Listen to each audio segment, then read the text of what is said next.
रविवार 3 जून से राष्ट्रीय राजधानी क्षेत्र दिल्ली के जंतर मंतर में और दिल्ली के साथ साथ सभी स्टेट के कैपिटल्स में 28 स्थानों पर लाखों लोग एक साथ इस आंदोलन में सम्मिलित होंगे। आंदोलन के 3 मुख्य केंद्र होंगे। राष्ट्रीय आंदोलन का मुख्य केंद्र दिल्ली का जंतर मंतर होगा और प्रत्येक स्टेट की कैपिटल में, राजधानी में, और जैसे ही 3 जून की शाम को इस ऐतिहासिक आंदोलन का समापन होगा तो लगभग 6 बजे से देश के सभी लगभग 650 जिलों में लोग मशाल जुलूस निकाल करके, रैली निकाल करके अपने अपने ढंग से 6 बजे से लेकर के 7-8 बजे तक पूरे देश भर में इस आंदोलन के साथ करोड़ों लोग एक साथ खड़े होने वाले हैं। अंडमान निकोबार से लेकर के आंध्र प्रदेश, अरुणाचल, असम, बिहार, छत्तीसगढ़, गोवा, गुजरात, दमन दीव, हरियाणा, पंजाब, चंडीगढ़, हिमाचल, झारखंड, जम्मू कश्मीर, कर्नाटक, केरल, मध्य प्रदेश, महाराष्ट्र, मणिपुर, मेघालय, नागालैंड, उड़ीसा, राजस्थान, सिक्किम, तमिलनाडु, त्रिपुरा, उत्तराखंड, उत्तर प्रदेश एवं पश्चिम बंगाल, ये 28 इस आंदोलन के मुख्य केंद्र होंगे। और दिल्ली के कार्यक्रम की शुरुआत दिल्ली के ऐतिहासिक आजाद हिंद ग्राम से, जहां नेताजी सुभाष चंद्र बोस जी ने 2 दिनों तक प्रवास किया था, टिकरी कला के बॉर्डर पर स्थित उस आजाद हिंद के ऐतिहासिक ग्राम से ठीक 6 बजे 3 जून की सुबह यह कार्यक्रम प्रारंभ होगा। हमारे श्रद्धेय गुरुदेव आचार्य श्री बलदेव जी महाराज और पूज्य गुरुदेव आचार्य श्री पद्म जी, श्रद्धेय आचार्य श्री बालकृष्ण जी वहां पर उपस्थित रहेंगे और हजारों वो देशभक्त कार्यकर्ता जो इस देश को बचाने के लिए, भ्रष्टाचार को मिटाने के लिए और करीब 400 लाख करोड़ रुपए का काला धन देश को दिलाने के लिए वहां से प्रस्थान करेंगे और करीब 8 बजे हम राजघाट पहुंचेंगे और राजघाट के बाद लगभग 10 बजे जंतर मंतर पहुंचेंगे। जंतर मंतर पर आदरणीय अन्ना हजारे साहब उपस्थित रहेंगे और देश के सभी वो लोग जो काला धन इस देश को दिलाना चाहते हैं, भ्रष्टाचार को प्रामाणिकता के साथ मिटाने के लिए इस संघर्ष में अपना समर्थन देना चाहते हैं, वो सब उसमें उपस्थित रहेंगे। हिंदू, मुसलमान, सिख, ईसाई, सब जाति, सब वर्ग, सब मजहब के लोग उपस्थित रहेंगे, क्योंकि मुद्दा काले धन का है, मुद्दा भ्रष्टाचार को मिटाने का है, इन भ्रष्ट व्यवस्थाओं को मिटाने का है और इस देश को बचाने का है। हजारों हमारे मुसलमान भाई भी उसमें, बहनें भी सम्मिलित हो रही हैं पूरे देश भर में, क्योंकि काला धन वापस आने से देश के किसानों को, देश के बच्चों को, जवानों को, हिंदू को, मुसलमानों को, दलितों को, वाल्मीकियों को, वनवासियों को, आदिवासियों को, जो अपने जल, जंगल, जमीन और भू संपदाओं के लड़ाई को लेकर के लंबे समय से संघर्ष कर रहे हैं, उन सबको आखिर इसी आंदोलन से न्याय मिलेगा। किसी भी देश की अर्थव्यवस्था उस देश की मूलभूत ताकत होती है। हमने आजादी के इन 64 वर्षों में आरक्षण की नीतियों को लागू करके देख लिया, उससे जिन लोगों का भला होना था हो रहा है, आगे भी होगा, लेकिन सब लोगों का भला इस काले धन के आने से होगा। हमने सीलिंग एक्ट लागू करके देख लिया। विनोबा भावे जी ने भूदान का अभियान चला करके देखा, उससे भी कुछ लोगों का फायदा हुआ। हमने वर्ल्ड बैंक से लेकर के पूरी दुनिया के बड़े बड़े इंस्टीट्यूशन से कर्ज भी लेके देख लिया है। और सरकारी बजट तो हमारे सामने हर वर्ष आता है, उससे देश को क्या मिलता है सारा हिंदुस्तान जानता है, और उसमें कितना विकास में लगता है और कितना बेईमान लोग लूट लेते हैं ये भी सारा हिंदुस्तान जानता है। तो अब इस देश को आर्थिक और सामाजिक न्याय हिंदू को, मुसलमानों को, दलितों को, वाल्मीकियों को, 121 करोड़ हिंदुस्तानियों को यदि उनका हक मिल सकता है तो इसी आंदोलन से मिल सकता है। इसलिए ये बहुत बड़ी लड़ाई, काला धन लूटा हुआ मिले, आगे से काला धन ना जमा हो और भू संपदाओं की लूट ना हो।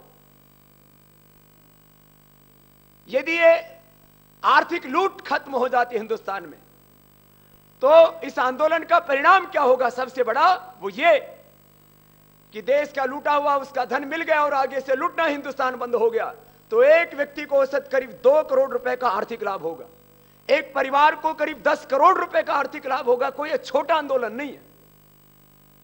और काले धन से हमारी लड़ाई शुरू होती है और भ्रष्टाचार को मिटाने से लेकर के व्यवस्था परिवर्तन, संपूर्ण क्रांति में जाकर के इस आंदोलन का समापन होता है।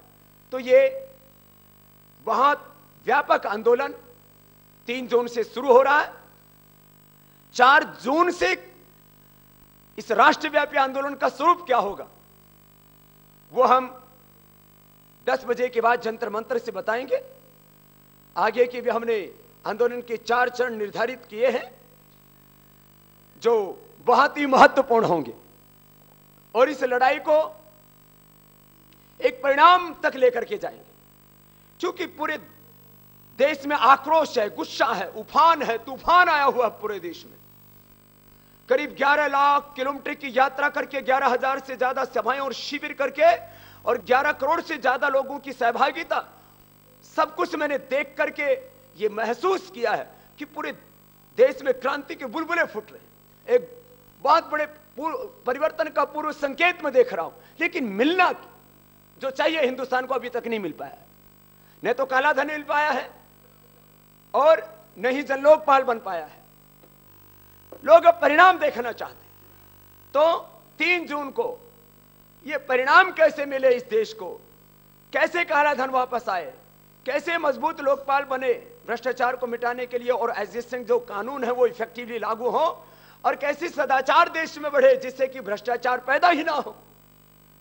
तो ये मैंने कहा भ्रष्टाचार, काला धन और व्यवस्था परिवर्तन की ये हमारी 3 मुद्दों की अहम लड़ाई है, जिसका मुख्य बार बार ये प्रश्न पूछा जा रहा था कि अभी तक 3 जून के कार्यक्रम की सरकार से अनुमति मिली या नहीं मिली। पहली बात तो यह है कि लोकतंत्र में जनहित, राष्ट्रहित के मुद्दों के लिए आंदोलन करना यह मौलिक अधिकार, हमारा संवैधानिक अधिकार है। सरकार अपनी नीतियों, अपनी कुव्यवस्था के खिलाफ कभी भी आंदोलन करने की अनुमति नहीं देती है, लेकिन सुप्रीम कोर्ट का ऑर्डर है कि जंतर मंतर पर कोई भी लोकतांत्रिक अहिंसात्मक तरीके से आंदोलन कर सकता है। इसलिए करीब 56 दिनों के निरंतर संघर्ष के बाद और 16 पत्र सरकार को बार बार प्रार्थना के देने के बाद अंततः कल शाम को अनुमति मिल गई है कार्यक्रम की। उसके लिए हम दिल्ली पुलिस को धन्यवाद देते हैं। और एक बात हम बहुत प्रामाणिकता के साथ कहना चाहते हैं, 3 जून को दिल्ली में और पूरे देश की राजधानियों में और प्रत्येक जिले में, गांव में यह आंदोलन होगा एक साथ, और इसको 3 जून से शुरुआत हो रही है। ये शाम को दिल्ली के जंतर मंतर के कार्यक्रम की एक तरह से औपचारिक रूप से उस समापन की घोषणा होगी, लेकिन आंदोलन अब ये तब तक चलेगा जब तक काला धन हिंदुस्तान को नहीं मिल जाएगा। इस पूरे संदर्भ में मैं दो बातें बहुत गंभीरता के साथ कहना चाहता हूं। एक, हम कोई गुस्से में या प्रतिशोध में इस आंदोलन को नहीं कर रहे कि सरकार ने 4 जून को क्या क्रूरता की, क्या बर्बरता की, लोकतंत्र और लोकतांत्रिक मूल्यों को ताक पर रख करके बहन राजबाला की हत्या की, हजारों लोगों की हत्या का षड्यंत्र रचा, खुद हमारी हत्या का षड्यंत्र रचा। हमें कोई अफसोस नहीं। हम 4 जून के बाद जी रहे हैं तो मैंने कई बार कहा हम तो बोनस पर जी रहे हैं, क्योंकि 4 सबसे बड़े हेतु मैं प्रस्तुत करता। अचानक 4 जून की रात बाबा रामदेव को आतंकवादियों से खतरा हो जाता है और वो ईमेल पूरी मीडिया को भेजा जाता है कि बाबा जी को आतंकवादी मार सकते हैं। दूसरी बात, हमारे यहां पर हमारे मुस्लिम नेता हमारे इजाज अहमद साहब बैठे और सुप्रीम कोर्ट में एक हलफनामा दायर करके केंद्र सरकार ये कहती है, इससे शर्मनाक बात कुछ नहीं हो सकती है कि रामलीला मैदान के चारों ओर एंटी नेशनल एलिमेंट रहते हैं और वो बाबा रामदेव को मरवा सकते हैं। तो बाबा की हत्या करा के मुसलमानों के नाम लगा दो, हिंदू मुस्लिम दंगा भड़का दो, काला धन का मुद्दा, भ्रष्टाचार का मुद्दा, व्यवस्था परिवर्तन का मुद्दा अपने आप दब जाएगा, दफन हो जाएगा। रात को 12 बजे, ये काम तो दिन में भी कर सकते थे, 2 बजे तक सारी पुलिस बाहर निकाल दी, बाबा को ढूंढने लगे। जब नहीं मिला तो 4 बार आग लगाई, लाक्षागृह बना दिया, कोई बात नहीं, कर दिया काम कि बोले हो गया होगा बाबा का राख, लेकिन बाबा नहीं मरा। फिर इनको तकलीफ है। और जो मीडिया में एक पार्टी के द्वारा बार बार यह प्रचारित किया गया कि बाबा गिरफ्तारी से डर के भाग गए, मीडिया के सब बंधु यहां पर हैं और रिकॉर्डिंग है हमारी, 7 बार कम से कम हमने कहा भाई गिरफ्तारी करनी है, गिरफ्तारी करो, इस तरह से यह क्रूरता और बर्बरता ठीक नहीं है। हमने करीब 7 बार गिरफ्तारी के लिए आह्वान किया, ऑन रिकॉर्ड मेरा है, लेकिन उनको गिरफ्तारी तो करनी ही नहीं थी। रात के अंधेरे में बाबा को मिटा करके कि बाबा के लोगों ने मार दिया, जैसे बहन राजबाला को मारा, हमको तो पता नहीं किसने मारा। तो हमने कहा भाई गोली मारनी है तो सीने पर मारो ना, और इन भ्रष्ट बेईमान गद्दारों के हाथों मरना बहादुरी का काम नहीं था। इसलिए हमने मुद्दे को जिंदा रखा और अब इस लड़ाई को इसके मुकाम तक पहुंचाने के लिए कि काला धन मिलना चाहिए, भ्रष्टाचार मिटना चाहिए और भ्रष्ट व्यवस्था बदलनी चाहिए, और बदलेगी, हम बदलेंगे, इसलिए इस लड़ाई को लड़ रहे हैं। अब एक बात यह कि अब 3 जून से पहले सरकार के घड़े घड़ाए 3 आरोप हैं जो लोहिया जी से लेकर के आदरणीय जयप्रकाश जी से लेकर के सबके ऊपर लगाते हैं कि बाबा रामदेव जी जैसे, अन्ना हजारे साहब जैसे लोग इस देश में अराजकता, हिंसा और अशांति फैलाना चाहते हैं। ये लोकतंत्र और लोकतांत्रिक संस्थाओं को कमजोर कर रहे हैं और ये सरकार से भी अपने आप को ऊपर मानते हैं। मैं तीनों बातों का जवाब आज इसलिए भी देना चाहता हूं कि कल को ये फिर मिथ्या प्रचार ना करें षड्यंत्र के तहत। पहली बात, लोकतंत्र में जनता सबसे ऊपर है और जनता जब मांग कर रही है कि काला धन देश को दिलाओ, जनता जब मांग कर रही है कि भ्रष्टाचार को मिटाओ, देश को बचाओ, इस भ्रष्ट व्यवस्था को बदलो, तो जनता की आवाज सर्वोपरि रहेगी और उसी जनता की पीड़ा को हम स्वर दे रहे, इसलिए जनता सर्वोपरि है। दूसरी बात, हमने बार बार आह्वान किया है, हमला चाहे जैसा होगा, हाथ हमारा नहीं उठेगा। लिखित में हमने अपने सारे संगठन को और जितने भी देशभक्त आंदोलन करने वाले कार्यकर्ता इसमें जुड़े हुए सब भाई बहनों को निर्देश दिया है, हमला चाहे जैसा होगा, हाथ हमारा नहीं उठेगा। दूसरी बात हमने कही है, राज्यों की राजधानी में और राष्ट्र की राजधानी दिल्ली में अब कितने लोग आएंगे इसका हमको तो नहीं पता कि कितने लोग इस आंदोलन के प्रति प्रेम रखते हैं। ये तो सरकार इसका मूल्यांकन करे कि उसकी नीतियों और नियत से कितने लोग त्रस्त हैं, दुखी हैं और ये बैठे दिल्ली में मस्त हैं। तो हमने अपने कार्यकर्ताओं को कहा है कि जहां पुलिस रोके वहां रुक जाओ, जहां गिरफ्तारी करने के लिए पुलिस आए, जहां रोके वहां रुको, जहां गिरफ्तार करे पुलिस वहां गिरफ्तारी दो। जंतर मंतर यद्यपि लोगों का लक्ष्य रहेगा, अब उसमें कितने लोग आएंगे क्योंकि यह भी प्रश्न उठने वाला है कि सरकार ने कहा कि आप लगभग 5,000, फिर आपस में बातचीत में कहा 8-10 हजार भी लोग आ सकते हैं। अब 8-10 हजार आएंगे, कितने आएंगे, हम अपने साथ में जो इन्होंने लिखा है, क्योंकि ये कानून में फंसाते हैं, जितना इन्होंने लिखा है 5,000, उससे हम अपने साथ कम लेकर के आएंगे। हम 3,000 4,000 से ज्यादा लोगों को अपने साथ लेकर के नहीं आएंगे। बाकी लोग कितने आएंगे इसके बारे में सरकार जाने, क्योंकि लोग उनकी नीतियों से, उनकी नीयत से दुखी, उसकी असंवेदनशीलता से दुखी। तो अब ये जो लड़ाई है 3 जून को, ये राष्ट्रव्यापी लड़ाई होगी। लेकिन हम पर आरोप ना लगाएं कि हम अराजकता, अशांति फैलाना चाहते हैं, हम हिंसा भड़काना चाहते हैं देश में। नहीं, एक खास बात, लोकतंत्र और लोकतांत्रिक संस्थाओं को हम कमजोर नहीं कर रहे। लोकतंत्र के सर्वोच्च पद पर बैठे जब अपने अधीन मंत्रालय और अपने कैबिनेट के मिनिस्टरों की जिम्मेदारी नहीं ले सकते, तो लोकतंत्र को कमजोर कौन कर रहा है? लोकतंत्र तो कमजोर हमारे प्रधानमंत्री जी कर रहे हैं। वो कहते हैं मैं व्यक्तिगत रूप से ईमानदार हूं।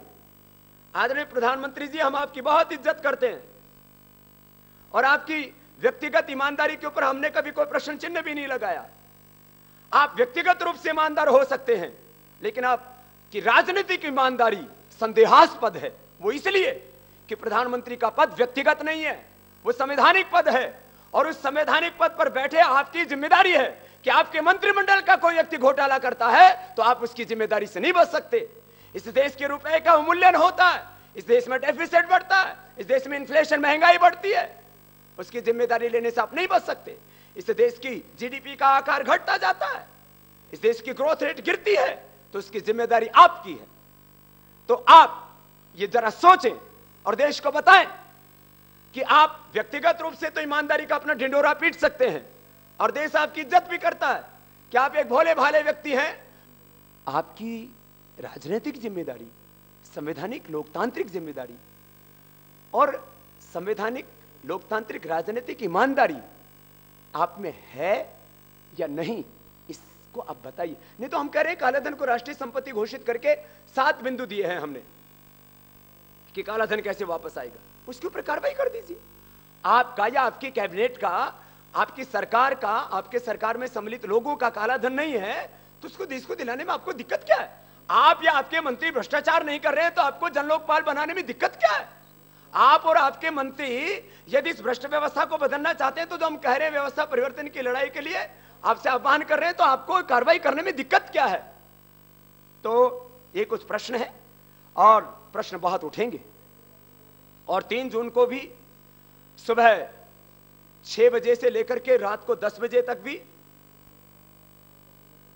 कुछ अराजक तत्व, कुछ षड्यंत्रकारी तत्व इस शांतिपूर्वक अहिंसात्मक आंदोलन बाधाएं डाल सकते।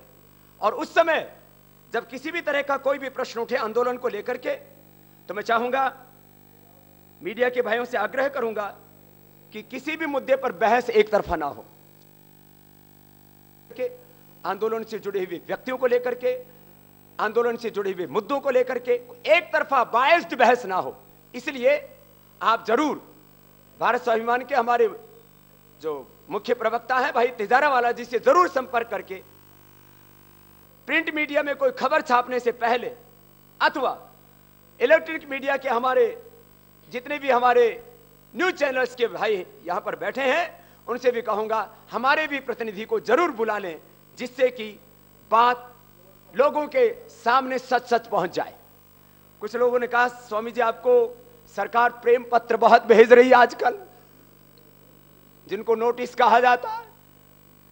तो मैंने कहा भाई आपको तो 1-2 का पता है, हमको तो 50 से ज्यादा प्रेम पत्र आ लिए।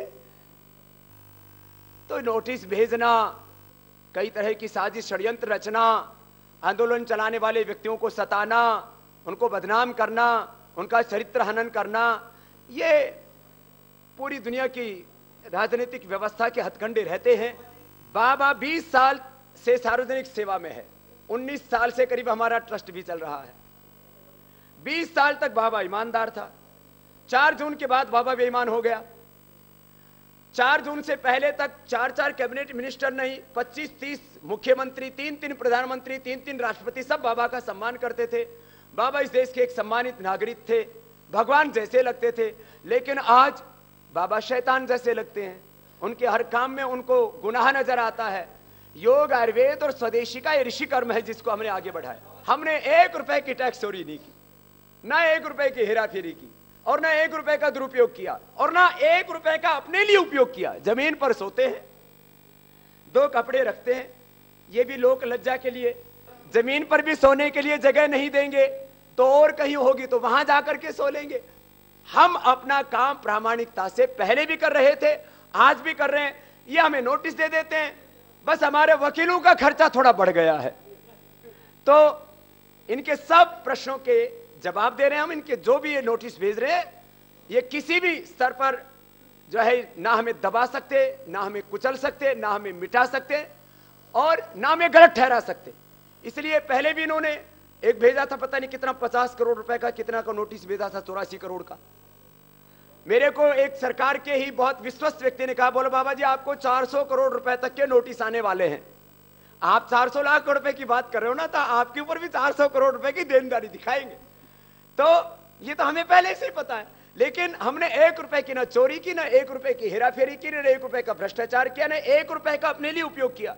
जो देश के लोगों ने हमें श्रद्धा से दिया, ये तो हमारी क्रेडिबिलिटी, हमारा विश्वास है कि लोग हमें दान देते हैं। और हमने उस दान से योग, आयुर्वेद और भारतीय संस्कृति का केवल देश ही नहीं, दुनिया के 200 से ज्यादा देशों में ऐसा झंडा गाड़ा है जिसको कोई उखाड़ नहीं सकता। और इन सरकारों ने जो काम नहीं करके दिखाया, वो एक फकीर ने काम किया देश के लोगों के श्रद्धा, आस्था और विश्वास के बल पर, उनके दान के बल। जहां मानवता जुड़ी होगी और जहां राष्ट्रहित जुड़ा होगा, उस हर मुद्दे पर हम साथ में पहले भी थे और आज भी हैं। ना हम मजहबवादी हैं, ना हम कोमवादी हैं, ना हम जातिवादी हैं। जो भी मुद्दा मानवता से जुड़ा होगा, राष्ट्रहित से जुड़ा होगा, उस हर मुद्दे पर हम समर्थन करेंगे। टीम अन्ना और अन्ना साहब में हम तो भेद देखते नहीं। आप लोग भी अद्वैतवादी बनो, द्वैतवादी मत बनो। हमने भारतीय संस्कृति में बहुत्व में एकत्व और एकत्व में बहुत्व को देखा है, और टीम अन्ना के सभी सदस्यों से हमारा बहुत ही सौहार्दपूर्ण संबंध है, और सभी ने उस कार्यक्रम के में आने के लिए पूरी तैयारी की हुई है और सब आ रहे हैं। कश्मीर वाले मुद्दे पर हमने पहले ही कहा कि कश्मीर भारत का अभिन्न अंग है, पाक अधिकृत कश्मीर भी हमारा है। हम इस पूरे आंदोलन को मुद्दों पर आधारित लड़ रहे हैं। टीम अन्ना और आदरणीय अन्ना साहब में हम कोई किसी भी तरह का कोई कंफ्यूजन नहीं है, और हम किसी भी तरह से किसी भी विवाद की कोई गुंजाइश हम नहीं देखते हैं। विकल्प के बारे में मैं कई बार स्टेटमेंट दे चुका हूं, अभी 3 जून को इसका पूरा उत्तर मिलेगा। हम सभी राजनीतिक पार्टियों के नेतृत्व से, उनके एमपी से, जो अपने आगे की रणनीति है, उस रणनीति के बारे में 3 जून को बात करेंगे, और उसके बाद ये लड़ाई तो बहुत लंबी चलेगी। विकल्प क्या होगा भारतीय राजनीति में, या भारतीय राजनीति किस दिशा में जाएगी, ये सब भविष्य के में तय होगा। हमें पूरी निर्भयता, समग्र पराक्रम व पूर्ण अनुशासन में रहकर इस पूरे अभियान को अहिंसात्मक व लोकतांत्रिक तरीके से आगे बढ़ाना है। आंदोलन के दौरान का वो समय बहुत नाजुक समय होता है। उस समय किसको कब क्या करना है और आंदोलन की क्या रणनीति होगी, ये सब जानने के लिए आप 022-330-81122 पर मिस कॉल अवश्य करें। जब से स्वामी जी महाराज ने आंदोलन का आह्वान किया है, तब से लाखों लोग एक साथ मिस कॉल कर रहे हैं। मिस कॉल करते समय 3 बातों का विशेष ध्यान रखें। आपकी मिस कॉल तभी रजिस्टर्ड मानी जाएगी जब आपको रिटर्न मैसेज मिलेगा। यदि आपको एक बार मैसेज मिल गया है तो दोबारा मिस कॉल न करें। पिछले वर्ष जिन लोगों ने मिस कॉल किया था और उनको मैसेज मिलने शुरू हो गए हैं, वो दोबारा मिस कॉल न करें, तथा जिनको मैसेज मिलने शुरू नहीं हुए हैं, वो पिछले वर्ष वाले लोग दोबारा मिस कॉल कर सकते हैं। हमें पूरी निर्भयता, समग्र पराक्रम व पूर्ण अनुशासन में रहकर इस पूरे अभियान को अहिंसात्मक व लोकतांत्रिक तरीके से आगे बढ़ाना है। आंदोलन के दौरान का वो समय बहुत नाजुक समय होता है। उस समय किसको कब क्या करना है और आंदोलन की क्या रणनीति होगी, ये सब जानने के लिए आप 022-330-81122 पर मिस कॉल अवश्य करें।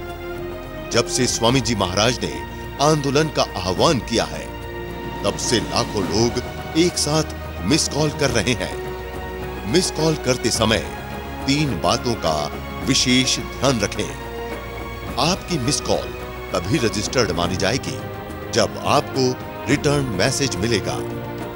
यदि आपको एक बार मैसेज मिल गया है तो दोबारा मिस कॉल न करें। जो लोग पिछले वर्ष से लेकर अभी तक मिस कॉल कर चुके हैं, वे दोबारा मिस कॉल न करें।